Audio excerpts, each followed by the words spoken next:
We've got a problem. I have chests all over this world and I don't know what's in any of them. I don't even know what all blocks I've crafted so far. So to figure this out, I'm going to do what all hardcore Minecraft players do and collect every block in the game. And this is Minecraft 1.21, so there's a lot of blocks. But we just can't place the blocks anywhere. We need to give them the respect they deserve. So we need to build a whole underground museum. And what better place than right under our very own arena? So let's get started by placing about a stack of beacons.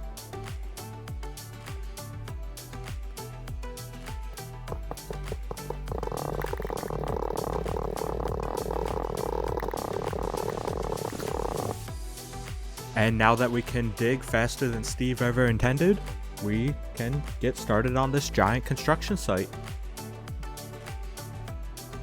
Figuring out the size of this whole project is going to be quite difficult, so we need to start by digging a trench, and it's going to go quite deep.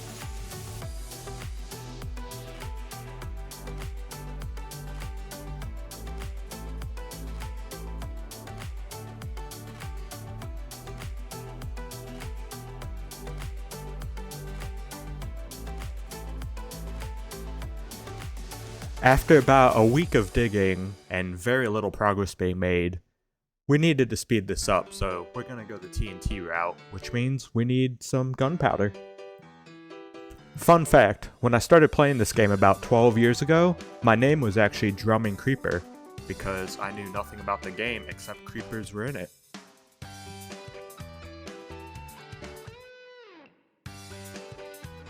The farm came out great, and after letting it run for a few nights, we were ready to get going. But first, we had to go get some sand. Luckily, the desert and I are well acquainted at this point. I haven't actually used manual TNT in about 10 years, so I'm really not sure how this is gonna go. I haven't even crafted this much before, so I'm hoping it doesn't crash my world or kill me.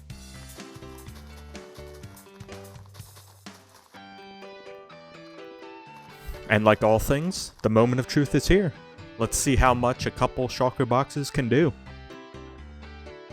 And the answer is nearly nothing, which I was very disappointed by, and it left quite a mess, which means we need to ramp up production. So we made our creeper farm into a quad creeper farm.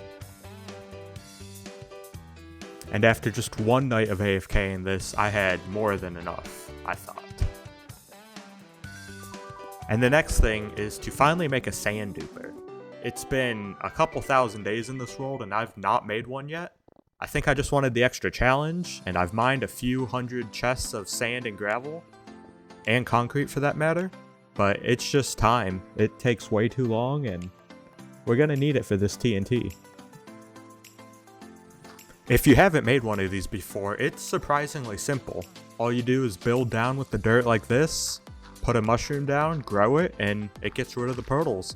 And then making the actual redstone machine took maybe 30 minutes. So definitely one of the easier machines we've done.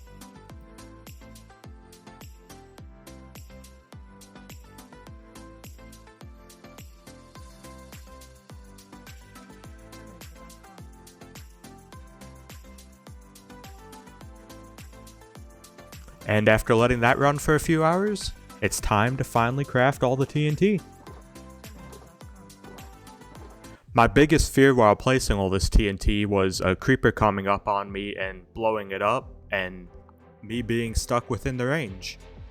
And that's kind of what happened here. That's actually exactly what happened here. Luckily I survived that though. Keeping a few totems on hand is definitely a good idea. I should probably start doing that instead of, almost dying like I did here. But even with all of that TNT, the progress was not very good. As you can see, extra blocks are just everywhere. It would take me months to mine out all of these, and it's just not worth it. So I think we need to move this museum onto the surface. Even over 30,000 pieces of TNT was not enough. That's just insane. But since building on the surface will be a lot easier, we can just skip straight to getting the materials at least. And first up is building a frog light farm. we gotta make it extra safe within this museum, so we're gonna have lights like every few blocks. And not very many materials are actually needed for this farm, so we gathered them up quick and built it up.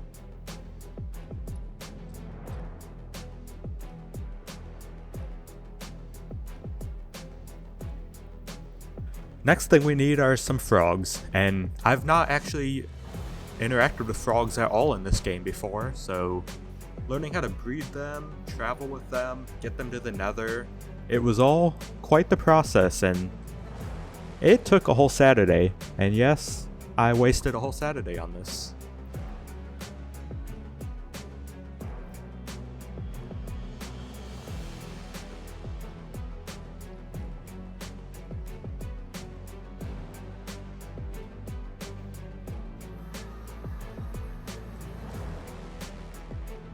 But eventually we got all 3 types of frogs over to the farm.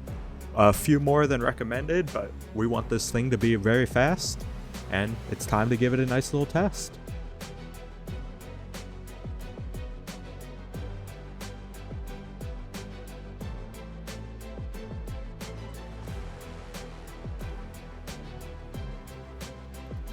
And luckily it was a success. This farm will give us everything we need. I didn't even have to stay here for longer than an hour. Now next up is the big one, quartz. We're gonna be using way too much. About, 40 double chests of quartz of every single type, which I really would not recommend doing in survival, but here we are. So we're gonna do a test. Is it faster to get quartz by mining or trading? And after about an hour of each, the answer is very obvious that trading with piglins is the way to go.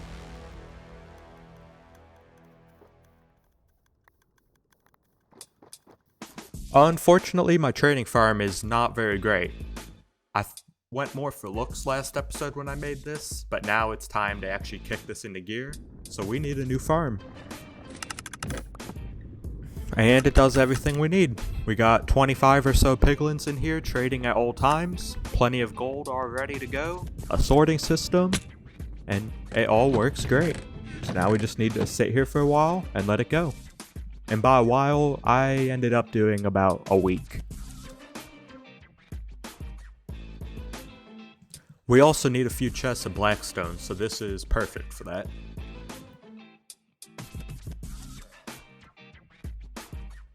Next up on the list for farms is solving just a general Minecraft issue. Having enough cobblestone and stone for everything you need to craft in this game. So we went overboard again and made a very strong farm.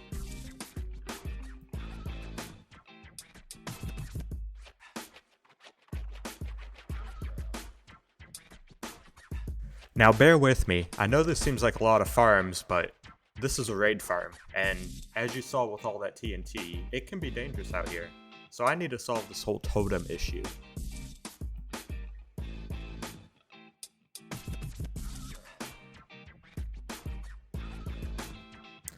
Raid farms of course need a lot of villagers, and I saw this cool trick online that villagers can just go in a boat and you fly with them. It didn't work with fireworks, but got me close enough to the water that it worked fairly well. Unfortunately, raid farms kinda suck now, so getting this to give me a lot of emeralds and redstone won't really work too well, which are kind of the main things I want, because all you really need is a few totems. So it's not going to help a lot, but it'll be better than nothing.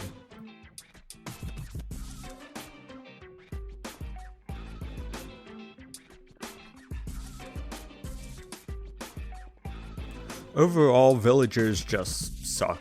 Every time I deal with them, I forget how much. Probably why I don't have an iron farm yet. And last farm, I promise. A pumpkin farm. Because part of this museum is going to have a lot of colors. And orange is one of those colors. And what better way to do orange than pumpkins? And it was very close to Halloween when I made this, a couple weeks before so. Yeah, I do videos way ahead of time just because I hate editing and I'm a bit behind. But it ended up being a very cool jack-o'-lantern.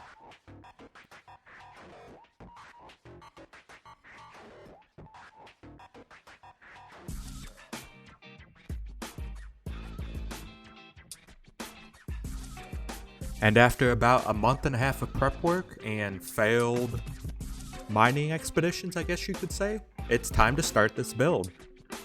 We need a good base, so that's what I'm going to use all the blackstone from the piglin farm for. Next up is going back and forth with a couple colors of concrete powder. That sand duper definitely came in handy here.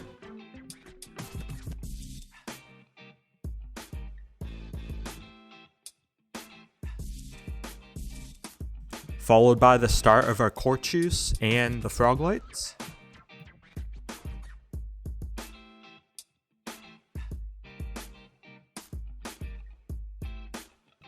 And finally, the whole point of a museum, the places where you actually put things. But instead of cages, we're just going to have a simple pedestal that we can place each block on.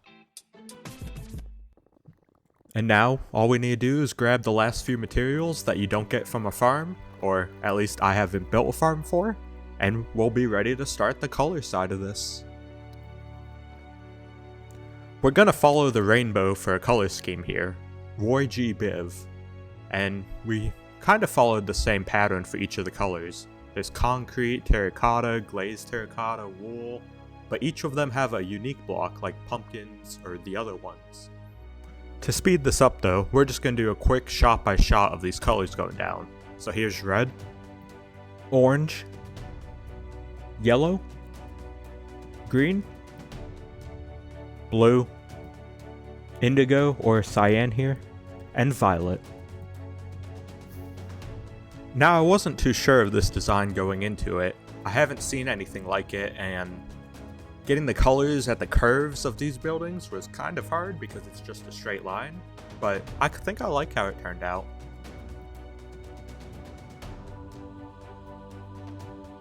And now it's time for the big part of the build, placing down all of the quartz blocks. We got every single type of quartz here, and we're ready to get going. It's a very simple pattern. We're just rotating randomly through every type of quartz block, and it kind of makes a pattern on its own. So we're just filling the gap between the rainbow.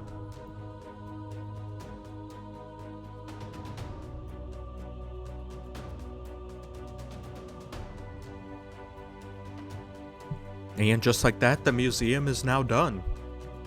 It's definitely not a very complex design, but it challenged me a bit here and there, and I like how it came out. But now it's time for the actual part of this video where the title came from. We're going to be following the creative menu when it comes to what order to place these blocks down. So I took the time to go through and place them all down in creative and then just copied a schematic over so we can make sure not to miss any. We're going to get started with all the different types of woods. There's a lot of things you can craft with every single variant of wood, so we just kind of need to get started with that. We don't have all of those yet, so we need to do a bit of farming and crafting, but shouldn't take too long. So after using our tree farms for the normal woods, the mangrove woods, we had to collect a few manually still, but overall it wasn't too bad. And while doing this, I'm collecting a stack of every single block in the game. That way, when we make a sorting system, probably a year from now if I ever actually get to that, we'll be ready. But with all that prep time, museum building, and everything else, it's finally time to place the first blocks.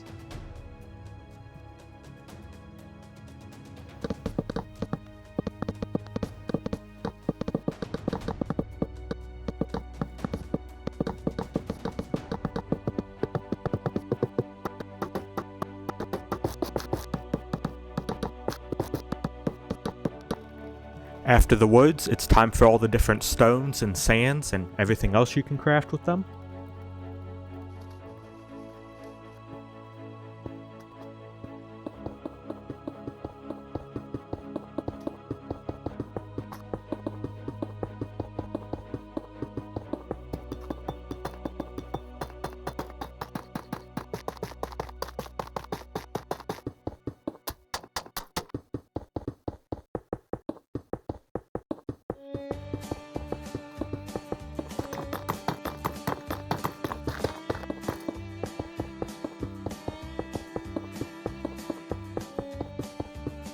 One of the tougher and more time-consuming blocks to get for this whole build is the netherite block. We gotta get 9 different ingots, which means we have to get all the scrap involved to craft that. So we spent a few hours in the nether just blowing everything up. I guess everything we did for the TNT earlier in the video came in use. We also are going for every single copper variant and every type of aging it can do. So we had to wait for that a bit.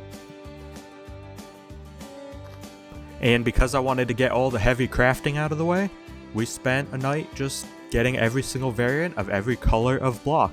So we got all of our wools, terracotta, concretes, banners, beds, candles, everything of every single color. And now it's time for that final push.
Here is every block in the game.